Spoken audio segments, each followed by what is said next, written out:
સીમા સુરક્ષા બલ દિવસની ઉજવણી માટે દેશના યશસ્વી ગૃહમંત્રી શ્રી આદરણીય અમિતભાઈ શાહ સાહેબ 2 દિવસ કચ્છની મુલાકાતે આવી રહ્યા છે। આજ આદરણીય શ્રી અમિતભાઈ શાહ સાહેબનું આગમન છે અને અમારા ભારતીય જનતા પાર્ટીના સૌ કાર્યકર્તાઓ એમને આવકારવા માટે અત્યારે થનગની રહ્યા છે। આપણે સરહદી જિલ્લામાં રહીએ છીએ અને જે પ્રકારે દેશના યશસ્વી વડાપ્રધાન શ્રી નરેન્દ્ર મોદી સાહેબના નેતૃત્વમાં આ જિલ્લાનો દરેક ક્ષેત્રે વિકાસ થયો છે અને વિશેષ રૂપે આપણી સરહદની સીમાઓ પણ મજબૂત બની છે। અને આજે જ્યારે આપણા સૌની વચ્ચે ગૃહમંત્રી શ્રી અમિતભાઈ શાહ સાહેબ જ્યારે કચ્છની દીંગી ધરા ઉપર પધારી રહ્યા છે ત્યારે એમને આવકારું છું।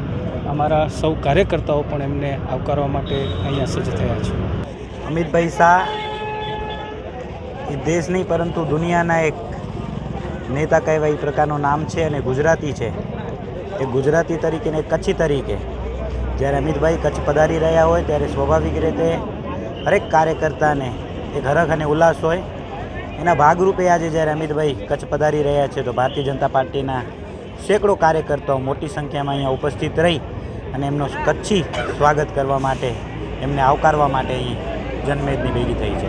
સ્વાભાવિક રીતે ભારતીય જનતા પાર્ટીની સરકાર હોય અને કેન્દ્રમાં લેવાતા નિર્ણયો જે હરેક ભારતીયને પોતાનો સીનો તાનીને હાલવાની તાકાત આપતો હોય એ પાર્ટીના કદ્દાવર નેતા આવતા હોય ત્યારે સ્વાભાવિક રીતે એ પાર્ટીના કાર્યકર્તા રીતે અને દેશના એક નાગરિક રીતે હરેક વ્યક્તિને એવી લાગણી હોય એ લાગણી માટે જ અહીં આવડી મોટી સંખ્યામાં કાર્યકર્તાઓ ઉપસ્થિત થઈ જન્મેની ઉપસ્થિત થઈ અને એમનું સ્વાગત કરવા માટે ઊભા રહ્યા છે।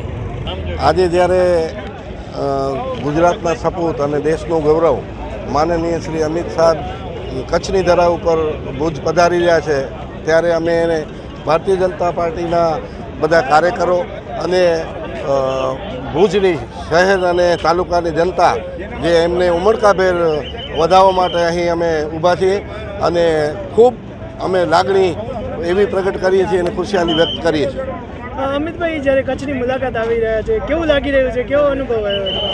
એકદમ ખુશિયાલું અને એક તહેવાર જેવો અમને આજે ખુશી થઈ રહી છે કે જ્યારે એ અહીં ભુજ પધારી રહ્યા છે અને જે ભુજને કચ્છ આખાને અને દેશને ખૂબ આપ્યું છે ત્યારે અમે ગૌરવની લાગણી અનુભવી છીએ।